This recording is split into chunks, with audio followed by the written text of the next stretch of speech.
American food and drug administration या FDA ने finally Elon Musk की कंपनी न्यूरालिंक को पहला ह्यूमन ट्रायल करने के लिए अप्रूवल दे दिया है। इसमें अब इलॉन मस्क की न्यूरालिंक कंपनी लोगों के दिमाग में एक कंप्यूटर चिप को लगाकर टेस्ट करेंगे और लोगों के नर्वस सिस्टम को कंप्यूटर पर रीड करेंगे। शायद इसके बाद कोई इंसान बिना अपना हाथ लगाए किसी कंप्यूटर को कंट्रोल भी कर पाएगा, जस्ट लाइक एप्पल 2021। इस एक्सपेरिमेंट की तरह जिसमें एक मंकी बिना कंप्यूटर के माउस को टच किए ये एक पिंग पोंग गेम खेल ले रहा है, सिर्फ अपने थॉट्स से सोचने पर ही 88% एक्यूरेसी के साथ, और ये कंट्रोल भी कर पा रहा है। इस बार FDA ने पहली बार न्यूरालिंक को ये अपॉर्चुनिटी दे दी है। दोस्तों हाल ही में न्यूरालिंक ने अपने ट्विटर अकाउंट से ट्वीट किया है कि फाइनली न्यूरालिंक को FDA ने पहला ह्यूमन क्लिनिकल स्टडी करने के लिए अप्रूवल दे दिया है। तो अगर आप न्यूरो साइंस के नजरिए से भी देखोगे तो ये आने वाले समय में बहुत बड़ा रेवोल्यूशन हो सकता है।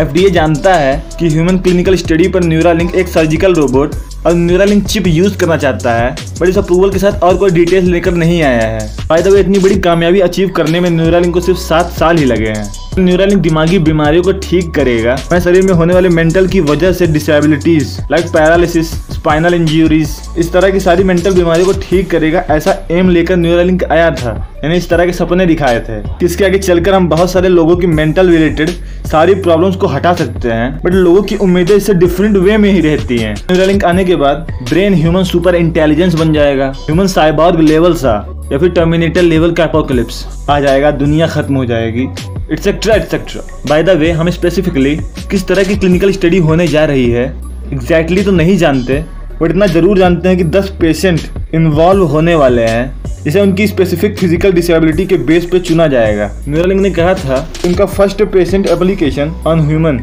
विल बी वेरी सिंपल, जिसमें गोल होगा किसी ऐसे इंसान के ऊपर जो फुली बॉडी पैरालिसिस से गुजर रहा हो, उसे किसी इलेक्ट्रॉनिक डिवाइस से कंट्रोल करना, जैसे कंप्यूटर और मोबाइल। अब ऐसा पहली बार सुनने वालों को लग रहा होगा कि ये सब क्या है, बट जिसे नहीं पता उन्हें बता दो कि BCI या फिर ब्रेन कंप्यूटर इंटरफेस 1970 से ही चली आ रही है।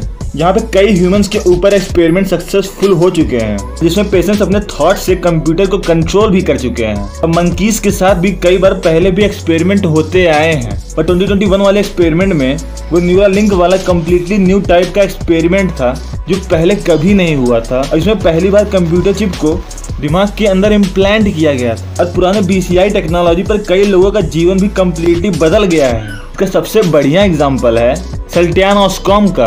यह आदमी 12 साल पहले अपने मोटरसाइकिल दुर्घटना से इंसल्ट हो गया था, जिसके बाद उसके कमर के नीचे का भाग पैरालाइज हो गया था, और हाल ही में BCI टेक्नोलॉजी की मदद से धीरे धीरे चलने की एबिलिटी भी पा रहा है।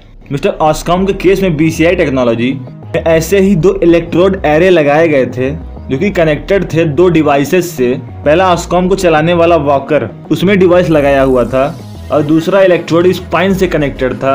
अब कंप्यूटर इन 2 इम्प्लांट से मशीन लर्निंग के थ्रू न्यूरोलॉजिकल सिग्नल को डिकोड करके जो दिमाग द्वारा लिए गए एक्शन पर निकलता रहता है, उस इलेक्ट्रिकल स्टिमुलेशन को स्पाइनल कोड में डिलीवर किया जाता है और निश्चित तरह के मसल मूवमेंट कराने के लिए फोकस्ड होता है। इससे हमारी मेंटल डिसेबिलिटी वाली बीमारियां जल्दी ठीक हो सकती हैं। तो ऑस्कॉम के केस में ऐसा ही गोल था कि किसी तरह से उनका ब्रेन जस्ट सिंपली चलने के लिए एक्शन देने लगे और सिंपल फॉर्म में वर्क करने लगे, जो कि किसी भी नॉर्मल प्रैक्टिस से बहुत ही तेजी से इम्प्रूव हो रहा था। और ये बात किसी भी पैरालिसिस पेशेंट के लिए बहुत इंपॉर्टेंट है। बट पुरानी BCI टेक्नोलॉजी के कुछ अपने ही ड्रॉबैक्स थे। एग्जाम्पल के लिए इन्वेजिव मेथड में आपने इस तरह से वायर्स सर पे बिछा हुआ इम्प्लांटेशन में देखा होगा, उसमें ब्रेन सिग्नल को कैच किया जाता है। और करंट इंडस्ट्री BCI का स्टैंडर्ड ये यूटा एरे है, जिसमें आपको छोटी छोटी वायर्स दिख रही होगी, उसे दिमाग में धंसाया जाता है, इस तरह से ब्रेन सिग्नल रिकॉर्ड होता है। बट यहाँ पर न्यूरालिंक का जो गोल है वो इफेक्टिवनेस को जितना हो सके उतना बढ़ाएगा एडवांस टेक्नोलॉजीज के थ्रू। अगर न्यूरालिंक ह्यूमन इम्प्लांटेशन को सक्सेस कर लेता है तो अभी तक की जितनी भी BCI टेक्नोलॉजी से बेस्ट टेक्नोलॉजीज हैं, न्यूरालिंक उन सब में सबसे ऊपर हो जाएगा। यहाँ पर ये कहना थोड़ा अच्छा होगा, डिफरेंट वर्क के लिए डिफरेंट टूल यूज हो सकता है। न्यूरालिंक का एनवेन चिप के अंदर ऑटोमेटिक रोबोटिक सर्जरी के थ्रू इम्प्लांट किया जाएगा। इसमें 64 वायर्स होंगी, हर वायर्स में 16 इलेक्ट्रोड्स जो टोटल 1024 चैनल्स बनाएंगी, और इन्हीं चैनल्स से डिवाइस और ब्रेन में कम्युनिकेशन पॉसिबल होगा, क्योंकि extremely high bandwidth direct connection होगा जो लोगों के फुल बॉडी पैरालिसिस जैसे केसेस में ब्रेन के सारे कॉम्प्लेक्स फिजिकल मूवमेंट को रिस्टोर कर पाएगा। 11 अप्रैल को न्यूरालिंक ने अपने न्यूरालिंक चिप में लगे वायर्स की ये तस्वीरें ट्विटर अकाउंट से भेजी थी। अब ये तस्वीर सिर्फ इलेक्ट्रॉन माइक्रोस्कोप से ही विजिबल हो सकती है, क्योंकि माइक्रोस्कोपिक दुनिया की निहायती पतली वायर्स है। इस टिप में एक छोटा सा होल आपको दिखाई दे रहा होगा, इसी में इलेक्ट्रोड होगा जो ब्रेन सिग्नल रिकॉर्ड करेगा। इसी हर वायर्स में 16 होल्स हैं और इसी तरीके से 64 वायर्स हैं। ऐसा माइक्रोस्कोपिक वर्ल्ड की कहानी है। यहाँ पे कहानी शुरू होती है R1 स्विमिंग मशीन की, जो बिना एनेस्थीसिया यानी बिना बेहोश किए ऑटोमेटिकली ब्रेन में सर के अंदर चिप को इम्प्लांट करेगा। ज्यादा डीप में इम्प्लांट नहीं करेगा, जैसे लाइक कुछ मिलीमीटर में ही। यहाँ पर इस मशीन को वेरी क्विकली और वेरी एक्यूरेटली काम करना होता है। यहाँ पर इलेक्ट्रोड टारगेट न्यूरॉन्स के जितने पास हो सके उतनी पास रहता है, ब्लड वेसल्स को बिना टच किए।